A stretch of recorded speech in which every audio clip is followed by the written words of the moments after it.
Hi there. Now we're going to read lesson 356. Sickness is but another name for sin.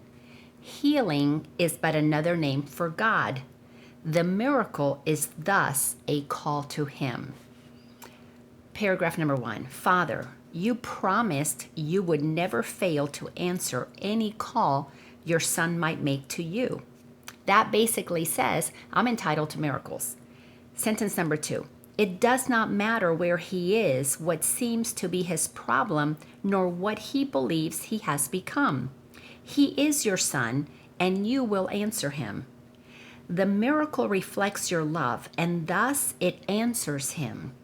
Your name replaces every thought of sin, and who is sinless cannot suffer pain.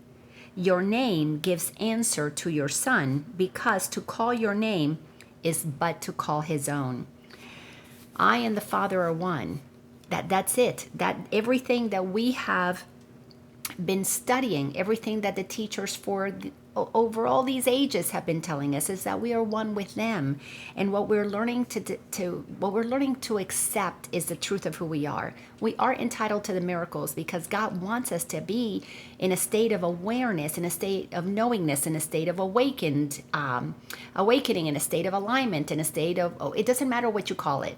God wants us to know that if we cease the story that we're separate from God, we immediately are returned to the oneness of what we are.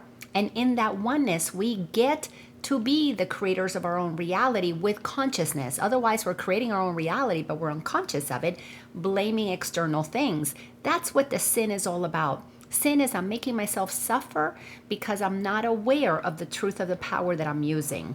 That's all that it is. So sickness is but another name for sin. I'm sick because I'm believing something that's not true. So I'm sick in the mind. I'm going to experience sickness in the body. Healing is but another name for God. God, I'm accepting that I am one with you, made in your image. Yes, we are one. Of course, healing is guaranteed. So let's go to the first sentence in this paragraph, because I want to say this again. Father, you promised you would never fail to answer any call your son might make to you. We are accepting that the Father promised. We have been reading all these lessons, 355 of them before, and it is telling us to call on the Father's name and the Father will answer. Now I'm saying, you answered? All right, I now know I can expect it because I am entitled to miracles because I am your child. These lessons are nothing more than an invitation for us to begin to accept what has always been the truth. It will not change the truth if we don't accept it, but it changes our experience of the truth if we reject it. Thank you all so much, and I'll see you in the next lesson.